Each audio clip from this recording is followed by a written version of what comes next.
आवाज बंद बिल्कुल। शंकर तेरी जटा में, भोले तेरी जटा में बहती है गंगधारा। शंकर तेरी जटा में बहती है गंगधारा। बोले तेरी जटा में, शंकर तेरी जटा में, बोले तेरी जटा में। शंकर तेरी जटा में, बोले तेरी जटा में। शंकर तेरी जटा में बहती है गंगधारा। काली घटा के अंदर, काली घटा के अंदर जिमी दामनी उजारा। शंकर तेरी जटा में बहती है गंगधारा। गल मुंड मालधारी शशि भाल पे विराजे। गल मुंड माल राजे, शशि भाल पर विराजे। डमरू निषाद बाजे, डमरू निनाद बाजे। कर त्रिशूल कर में त्रिशूल बारा। शंकर तेरी जटा में बहती है गंगधारा। शंकर तेरी जटा में द्रग तीन तेज राशि, कटिबंध नाग फांसी। द्रग तीन तेज राशि, कटिबंध नाग फांसी। गिरजा है संग दासी, गिरजा है संग दासी।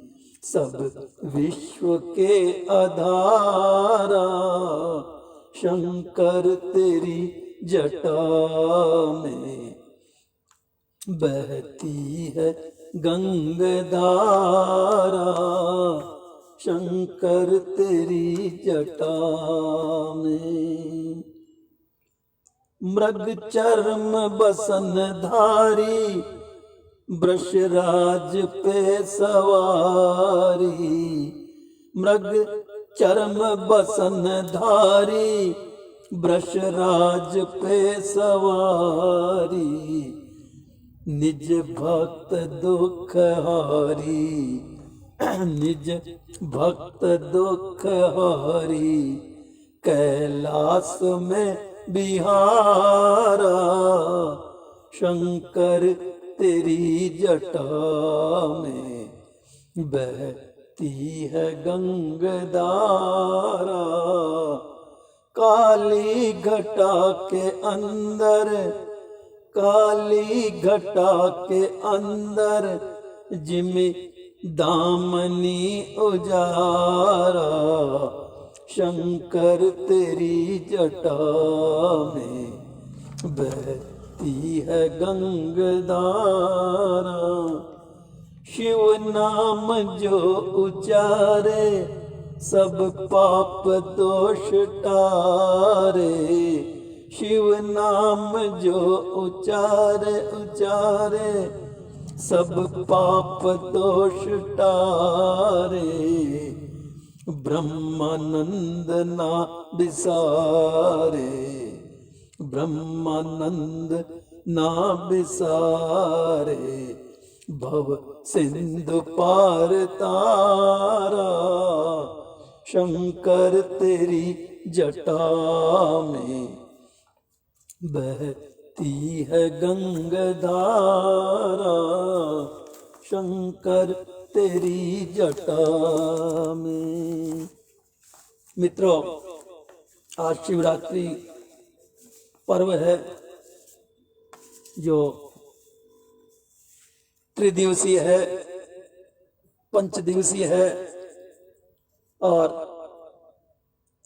आज शिव के बारे में, शिव विवाह के बारे में कुछ कहने का मुझे अवसर प्राप्त हुआ है, तो मैं कह रहा हूँ, बता रहा हूँ, वार्ता कर रहा हूँ कि शिवजी का के विवाह का जो वर्णन है वो कई शास्त्रों में उसका संदर्भ मिलता है। जैसे कुमार संभव, पार्वती मंगल, देवी पुराण, देवी गीता और शिव पुराण आदि में शिव विवाह का वर्णन मिलता है। यह अलग बात है कि कहीं कुछ थोड़ा बहुत वर्णन में अंतर है, सार वही है। कहते हैं, वर्णन इस प्रकार है कि राजा दक्ष कश्मीर की घाटी के राजा थे। उनके दो पत्नियां थी, एक वीरणी, एक प्रसूति। वीरणी के 60 कन्याएं हुई और प्रसूति के 24 कन्याएं हुई। प्रसूति की पुत्री ही पार्वती थी और पार्वती की माता ही प्रसूति थी। एक बार पार्वती ने शिवजी को देखा और उन पर मोहित हो गई और उन्होंने प्रण कर लिया कि मैं विवाह शंकर से ही करूंगी। माता पिता ने बहुत समझाया, बहुत मनाया, पर वो नहीं मानी और राजा दक्ष के विपरीत जाकर के उन्होंने भगवान शिव से विवाह कर लिया। तब से राजा दक्ष ने सती को और शंकर जी को तज दिया और राजा दक्ष भगवान शंकर को अपना दुश्मन मानने लगे कि उन्होंने मेरी पुत्री को, इतनी सुंदर पुत्री को अपनी पत्नी बना लिया। एक बार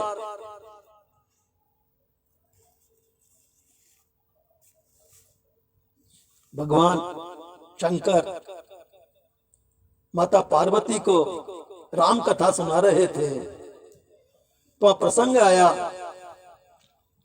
कि राम और लक्ष्मण, सीता हरण के पश्चात राम और लक्ष्मण सीता वियोग में, विरह में घूम रहे हैं, ढूंढ रहे हैं, वन वन भटक रहे हैं।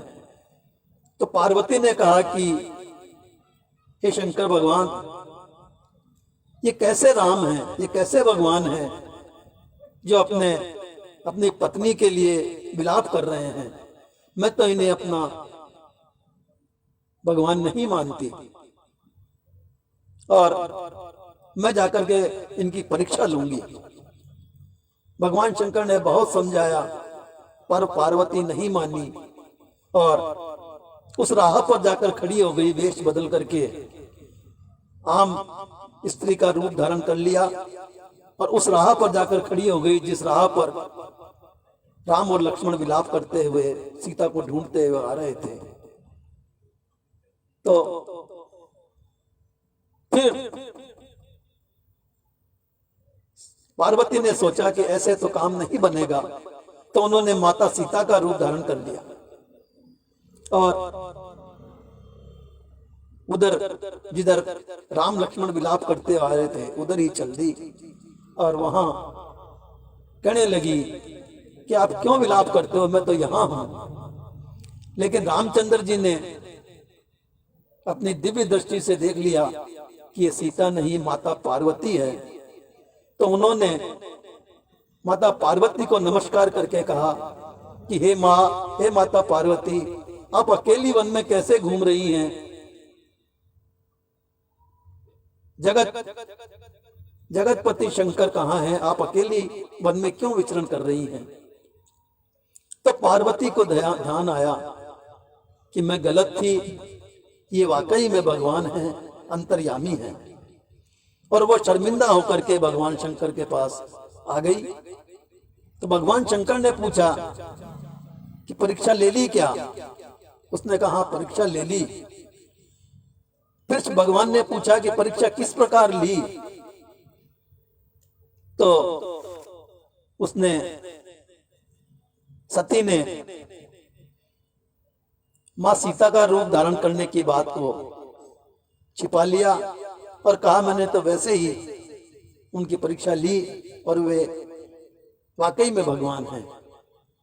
तो भगवान शंकर ने ध्यान लगा करके देखा तो वही दृश्य उनके सामने आया और वे समझ गए कि सती मिथ्या वचन कह रही है, झूठ बोल रही है। इसने तो माता सीता का रूप धारण कर किया था, इसलिए ये अब मेरी माता हो गई, ये मेरी पत्नी नहीं रही। और उन्होंने उसी समय सती को त्याग दिया और खुद समाधि में चले गए। कुछ दिनों बाद भगवान शंकर की समाधि खुली और उसी समय राजा दक्ष ने एक बहुत बड़ा यज्ञ किया था। सती ने भगवान शंकर से यज्ञ में जाने की अनुमति मांगी। भगवान शंकर ने बहुत मना किया, पर प्रिय हट के आगे वे झुके और सती अपने पिता के यहाँ यज्ञ में गई। लेकिन वहां जाकर के देखा कि ना तो पिता उनसे सीधे मुंह बात कर रहे हैं, ना बहनें बात कर रही हैं, ना राज्य का कोई और उसको स्वागत कर रहा है, बल्कि उसकी अवहेलना कर रहे हैं। केवल एक माता प्रसूति ही उससे गले मिली और उसे यज्ञ स्थल पर लेकर गई। वहां जाकर के उसने देखा कि सारे देवताओं का स्थान निश्चित है, सिंहासन लगे हुए हैं, उनका भाग निश्चित है, लेकिन सती के पति शंकर का कहीं स्थान न था, ना ही उनका कोई भाग था। तो सती को बड़ा क्रोध आया। उसने अपने दक्ष पिता से पूछा कि मेरे पति का भाग कहाँ है? तो राजा दक्ष ने कहा कि तू मेरे लिए मर चुकी है, वो मेरे लिए मर चुके हैं, फिर कैसा भाग और कैसा स्थान? और वे भगवान शंकर को अनुचित बातें कहने लगे, अनुचित बातों से संबोधन करने लगे। वो शमशान में रहने वाला है, वो सन्यासी है, वो भूत प्रेतों के साथ रहने वाला है। इस तरह की कई बातें राजा दक्ष ने पार्वती सती को सुनाई। सती को क्रोध आया, वो अपने पति का अपमान न सह सकी और वहीं उस यज्ञ कुंड में कूद करके उसने आत्मदाह कर लिया। जब सती ने आत्मदाह किया तो त्रिलोक में हाहाकार मच गया। भगवान शंकर को भी ज्ञात हुआ कि सती ने आत्मदाह कर लिया है। उनको क्रोध आया और उन्होंने अपने गणों को भेज करके यज्ञ को विध्वंस करवा दिया और स्वयं माता सती को अपने कंधे पर लेकर के और हिमालय पर्वत पर चढ़ गए और कहते हैं कि जहां जहां भी सती के अंग गिरे, जहां जहां भी उनके जेवर गिरे, उनके आभूषण गिरे, वहां वहां ही शक्तिपीठ का स्थान बन गया। शक्तिपीठ देवी भागवत में 108 शक्तिपीठ का वर्णन मिलता है। देवी गीता में 72 शक्तिपीठों का वर्णन मिलता है और देवी पुराण में 51 शक्तिपीठों का वर्णन मिलता है। लेकिन कुछ शक्तिपीठ पाकिस्तान और बांग्लादेश में होने के कारण वे खतरे में हैं, उनका अस्तित्व मिटने के कगार पर है। उसके बाद जब शंकर भगवान सती को कंधे पर लेकर के तांडव कर रहे थे तो विष्णु ने देखा कि अब तो भगवान शिव के तांडव से तीनों लोकों में अन्याय हो जाएगा, तीनों लोग समाप्त होने के कगार पर आ गए। तब विष्णु भगवान ने अपने चक्र से सती के एक एक अंग काट करके गिराना शुरू किया, और जहां जहां वे अंग गिरे, जहां जहां उनके आभूषण गिरे, वहां वहां ही शक्तिपीठ हो गई। अब उसके पश्चात भगवान शंकर फिर हिमालय में जाकर के समाधि में बैठ गए, और उधर पृथ्वी पर राक्षसों का राज्य हो गया। राक्षस प्रबल हो गए, क्योंकि गौरी शक्ति, मां शक्ति पृथ्वी पर से विलीन हो चुकी थी, संसार में से विलीन हो चुकी थी। देवता कमजोर हो गए थे और राक्षस बलवान हो गए थे। राक्षसों ने स्वर्ग समेत तीनों लोकों पर अपना राज संभाल लिया। तब देवता भगवान शंकर के पास गए और कहने लगे कि आपको विवाह करना पड़ेगा, क्योंकि तारकासुर नामक एक राक्षस बड़ा उद्दंड था, उसी का राज चल रहा था। और देवताओं को ज्ञात हुआ कि तारकासुर का वध केवल और केवल शिव और पार्वती की संतान ही कर सकती है। तो देवताओं ने शिव जी को विवाह के लिए मनाने का प्रयास प्रारंभ किया। उधर पार्वती ने हिमाचल राजा के यहाँ जन्म ले लिया था। माता मैना के गर्भ से जन्म ले चुकी थी। जब पार्वती थोड़ी बड़ी हुई तो नारद जी वहां गए, और नारद जी ने पार्वती को शिव जी की महिमा सुनाई। पार्वती को सती जन्म की याद आई, और वे मन में दृढ़ संकल्प करके बैठ गई कि मैं अगर विवाह करूंगी तो केवल शंकर से ही करूंगी, शिव जी से ही करूंगी, भोले भंडारी से ही करूंगी। और वे शिव जी को मनाने के लिए वन में जाकर के तपस्या करने लगी। कई वर्षों तपस्या करते हो गए, लेकिन शिव जी प्रसन्न नहीं हुए। उधर देवता शिव जी को विवाह के लिए मनाने लगे, शंकर नहीं माने। तो देवताओं ने कामदेव मदन को उनको रिझाने के लिए भेजा, काम शक्ति को जागृत करने के लिए भेजा। और जब कामदेव ने अपना बाण शंकर पर चलाया, शिव जी पर चलाया, तो शिव जी ने क्रोधित होकर के अपने तीसरे नेत्र से कामदेव का दहन कर दिया। लेकिन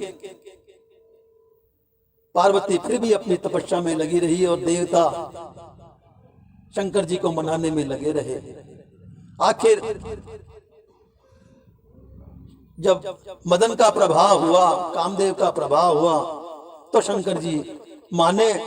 लेकिन उन्होंने कहा कि मैं पहले पार्वती की परीक्षा लूंगा, और परीक्षा लेने के लिए उन्होंने सप्तऋषियों को पार्वती के पास भेजा। वहां सप्तऋषियों ने पार्वती को बहुत समझाया कि शंकर जी जैसे बावड़े देवता से विवाह करके क्या करेगी, तू इतनी सुंदर है। शंकर जी तो भूत प्रेतों के साथ रहते हैं, शमशान में रहते हैं, जंगल में रहते हैं, जटाजूट लगाए रहते हैं, सर्पों की माला पहनते हैं, खप्पर में खाते हैं, खप्पर में पीते हैं। हे पार्वती, इससे तो उत्तम है कि तू भगवान विष्णु से शादी कर ले, उनसे विवाह कर ले। लेकिन पार्वती नहीं मानी, और उसने कहा कि मैं आजन्म कुंवारी रह जाऊंगी, अपना शरीर त्याग दूंगी, लेकिन विवाह करूंगी तो केवल और केवल शिव जी से ही करूंगी। ये सुनकर सप्तऋषि प्रसन्न हुए, और उन्होंने भगवान शंकर को जाकर के सारी बात कही।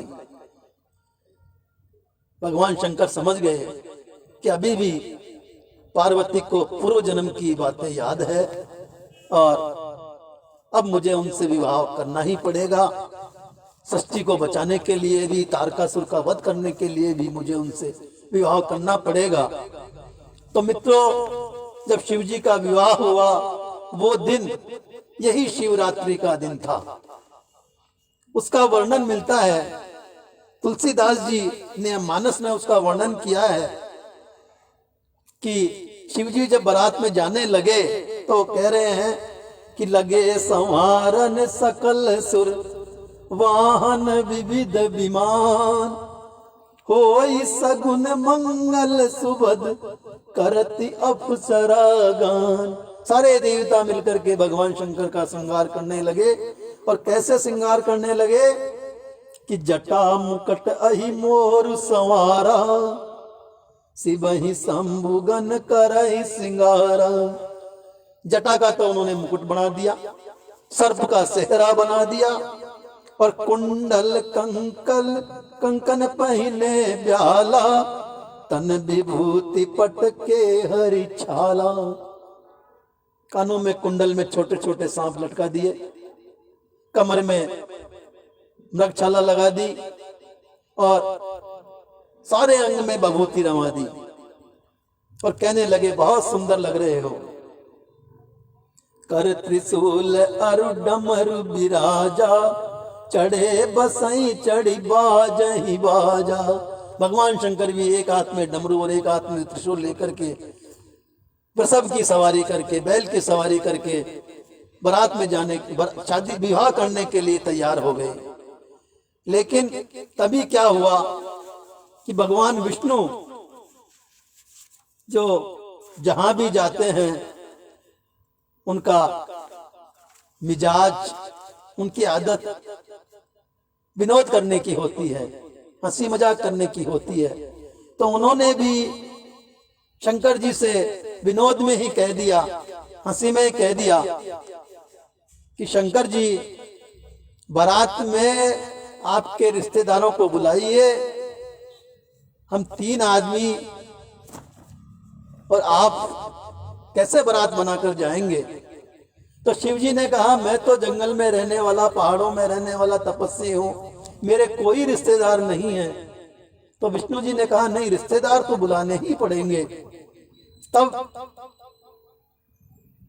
शंकर जी ने अपने गणों को संकेत किया, वे गण वहां से चले, और जितने भी संसार में भूत प्रेत खर अघा जितने भी थे उन सबको बारात में जाने का निमंत्रण देकर के आ गए।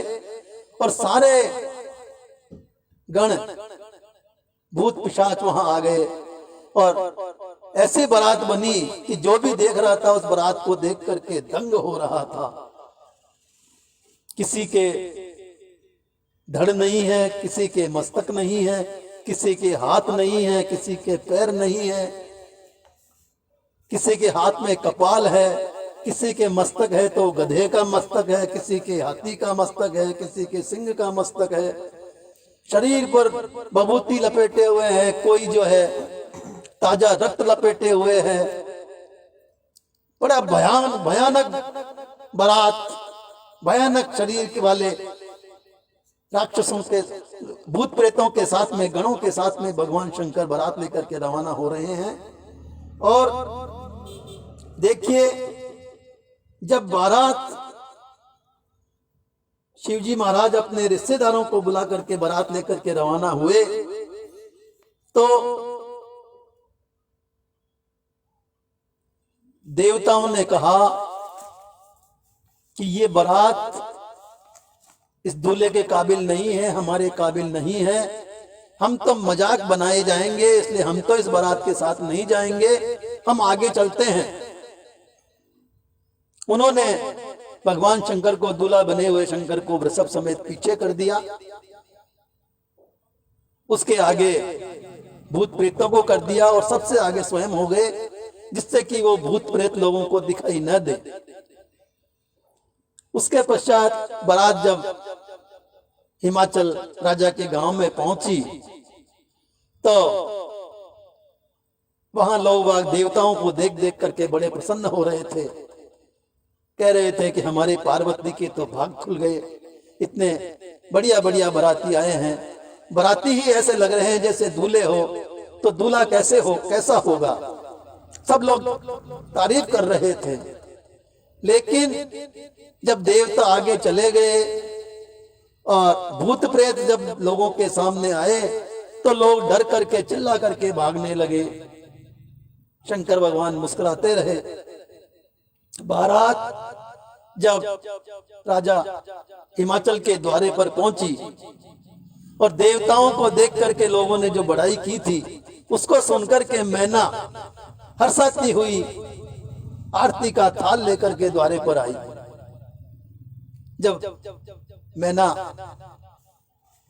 रानी मैना द्वारे पर दूल्हे का निछावर करने के लिए पहुंची, तो भगवान विष्णु ने भगवान शंकर को आगे कर दिया। लेकिन जब भगवान शंकर का ये रूप देखा तो मैना को झटका लगा, स्तब्ध हो गई, कुछ मुंह से बोल नहीं फूट रहे थे और घबरा करके उसके हाथ से आरती का थाल छूट गया।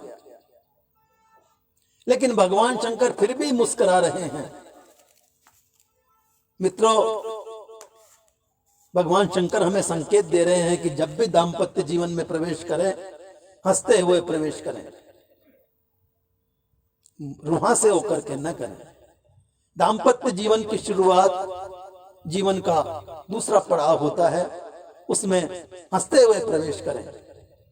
लेकिन आजकल लोग दूल्हे को हंसता देख करके कुछ कहते हैं कि दूल्हे राजा आज आज हंस लो, फिर जिंदगी भर रोना है। लेकिन नहीं, भगवान शंकर संकेत दे रहे हैं कि जिंदगी भर, जीवन भर हंसिए और सुखी रहिए। जो हंसेगा वही सुखी रहेगा। जब थोड़ा मैना को होश आया, थोड़ा अचेत अवस्था से बाहर निकली, तो कहने लगी कि मैं ऐसे दूल्हे के साथ अपनी कन्या को नहीं ब्याहूंगी। मैं कन्या को लेकर के पहाड़ से कूद पड़ूंगी, समुद्र में डूब मरूंगी, आग में जल जाऊंगी, लेकिन इस दूल्हे के साथ मेरी कन्या को ब्याह नहीं करूंगी। भगवान शंकर फिर भी हंस रहे हैं। देखिए, आज यदि बारात में एक छोटे से छोटे बाराती को भी कुछ कह दिया जाता है तो उपद्रव खड़ा हो जाता है।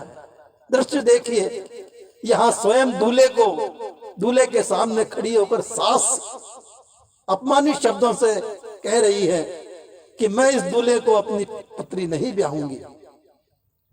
लेकिन भगवान शंकर फिर भी हंस रहे हैं। वे कह रहे हैं,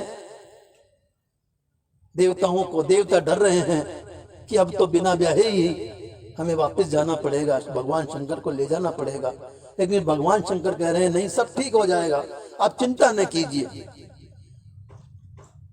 मैना फिर विलाप करते हुए कहने लगी कि हे नारद, तूने मुझसे कब का बदला लिया जो तूने ऐसे दूल्हे को, ऐसा दूल्हा हमें बताया।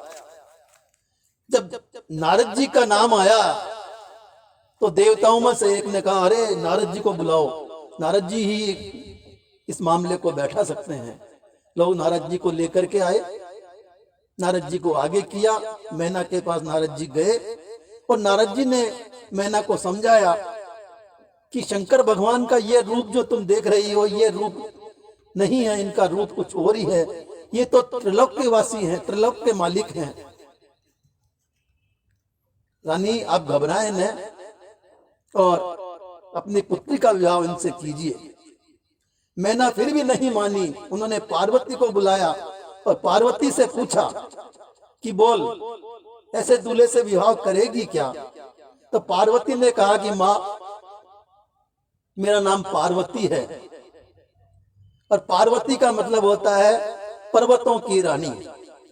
मुझे पर्वतों में ही रहना है, पर्वतों में ही मुझे रहना पसंद है। मैं महलों में नहीं रहूंगी, मैं भगवान शंकर से ही विवाह करूंगी, इनके साथ ही रहूंगी। तब भगवान शंकर ने पार्वती की ये बात सुनी तो उन्होंने अपना वो वेश हटाया और दूल्हे का रूप धारण कर लिया और माता पार्वती के साथ उनका विवाह हुआ। तो कहते हैं कि शिव शंकर की कृपा से ही, शिव शंकर की कृपा से ही आनंद जगत में छाया है।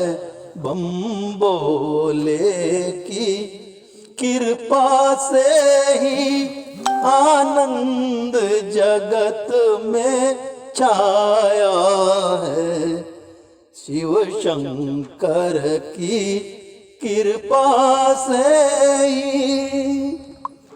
कहीं राजा है, कहीं रानी है, कहीं राजा है, कहीं रानी है, कहीं योगी पंडित ज्ञानी है, कहीं योगी पंडित ज्ञानी है, कहीं वैद्य ज्योतिषी आप बने, कहीं वैद्य ज्योतिषी दानी है, कहीं तपसी वेश धराया है। शिव शंकर की कृपा से ही कहीं गुरु बने, कहीं चेला है। भगवान शंकर अलग अलग रूप में अलग अलग स्थानों पर बैठे हैं और सारी दुनिया को ज्ञान बांट रहे हैं। कहीं गुरु बने, कहीं चेला है, कहीं नर नारी का मेला है, कहीं गुरु बने, कहीं चेला है, कहीं नर नारी का के मेला है, कहीं बैठा आप अकेला है, कहीं बैठा आप अकेला है, कहीं वाह खेल रचाया है। शिव शंकर की कृपा से ही आनंद जगत में छाया है। कहीं से तो बंद रामेश्वर है, कहीं से तो बंद रामेश्वर है, कहीं गंगाधर गिरधारी है, कहीं गंगाधर गिरधारी है, कहीं स्वर्ग पताल बिहारी है, कहीं स्वर्ग पताल बिहारी है। तेरा भेद कहीं नहीं पाया है। शिव शंकर की कृपा से ही आनंद जगत में छाया है। कहीं बाई बंद सुतनाती है, कहीं बाई बंद सुतनाती है, कहीं नीच ऊंच कुल जाती है, कहीं नीच ऊंच कुल जाती है, कहीं ब्रह्मानंद दिन राती है, कहीं ब्रह्मानंद दिन राती है। घट घट में आप समाया है। शिव शंकर की कृपा से ही आनंद जगत में छाया है। शिव शंकर की कृपा से ही। तो मित्रों, इस प्रकार शिव जी पार्वती को विवाह करके कैलाश में आ गए हैं और वहां कैलाश में विवाह के पश्चात बैठे हैं। उनके रूप का वर्णन करते हुए तुलसीदास जी कहते हैं कि जटा मुकुट सुर सर चरित, जटा मुकुट सुर सरस चरित, संचित नलिन विशाल, नीलकंठ लावण्य निधि, सोहे बाल विधुमाल।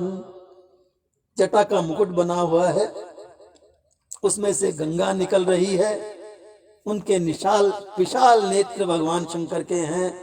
नीलकंठ के साथ लावण्य के निधि हो रहे हैं, सौंदर्य का खजाना बने हुए हैं और वे कैलाश पर बैठे हैं। वे दुनिया को संदेश दे रहे हैं। उनकी और हमारी सोच में यही फर्क है। वे कहते हैं कि संसारी लोग बहुत तैयार होकर के संसार के सामने जाते हैं, लेकिन मैं जैसा हूं वैसा ही रहता हूं, वैसा ही जाता हूं। लोग संसार के सामने आवरण ओढ़ करके श्रृंगार करके जाते हैं, लेकिन मैं तो जैसा है, जैसा हूं वैसा ही रहता हूं, वैसा ही जाता हूं। लेकिन हम इसका उल्टा करते हैं, एकांत में असंयमित होते हैं। शंकर भगवान एकांत में संयमित होते हैं और संसार में असंयमित होते हैं, लेकिन हम लोग एकांत में असंयमित होते हैं और संसार में संयमित होकर के जाते हैं। यही विडंबना है, जबकि हमें एकांत में संयमित होना चाहिए। अब कथा, राम कथा में प्रवेश होता है कि शंकर भगवान कैलाश में बैठे हुए हैं, माता पार्वती वहां आती है तो भगवान शंकर उन्हें अपने बाईं ओर बैठाते हैं, स्थान देते हैं और उनको बैठने के पश्चात पार्वती जी कहती हैं कि हे शंकर, पिछले जन्म में मैं जब सती थी तो मैंने जिन भगवान राम पर संदेह किया था, उनकी परीक्षा ली थी, वो वाकई भगवान है, लेकिन मैं वो पूरी कथा नहीं सुन सकी थी। मैं आज आपसे पुनः वो कथा सुनना चाहती हूँ, मुझे आप वो कथा सुनाइए। अब देखिए, जब पति पत्नी अकेले होते हैं, संसारिक आप हम, जब पति पत्नी अकेले होते हैं तो काम कथा का प्रारंभ होता है, लेकिन यहाँ पति पत्नी जब अकेले बैठे हैं, भगवान शंकर और माँ पार्वती, यहाँ राम कथा की चर्चा हो रही है।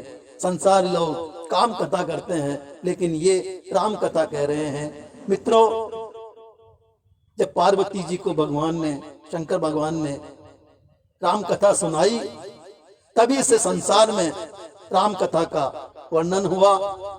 वाल्मीकि जी ने वो कथा सुनी और उन्होंने कथा लिखी, और उसी कथा के अनुसार जो भगवान शंकर ने अपने हृदय में ही लिख ली थी, ना उन्होंने भोजपत्र पर लिखी, ना उन्होंने पहाड़ों पर लिखी, ना चट्टानों पर लिखी, उन्होंने उस कथा को गुप्त अपने हृदय में लिखी थी।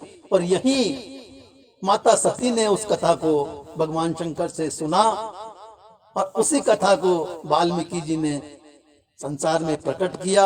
और उसी कथा के अनुसार एक एक अंश जो भगवान शंकर ने लिखा था, उसी अनुसार भगवान राम का जन्म हुआ, राजा दशरथ के घर में जन्म हुआ, उन्हें वनवास हुआ, वे वन में गए, सीता हरण हुआ, रावण का मरण हुआ, रावण का वध हुआ, और भगवान पुनः अयोध्या में आए। ये सारा वृत्तांत भगवान शंकर ने युगों पहले, करोड़ों वर्ष पहले ही लिख ली थी वो राम कथा। इसलिए भगवान शंकर राम को अपना इष्ट मानते हैं और भगवान राम भगवान शंकर को अपना इष्ट मानते हैं। वे हमेशा राम नाम जपते हैं और वे हमेशा शंकर शंकर जपते हैं। यही शिव विवाह की आज की कथा का प्रसंग है। नमस्कार, प्रणाम, शुभ रात्रि।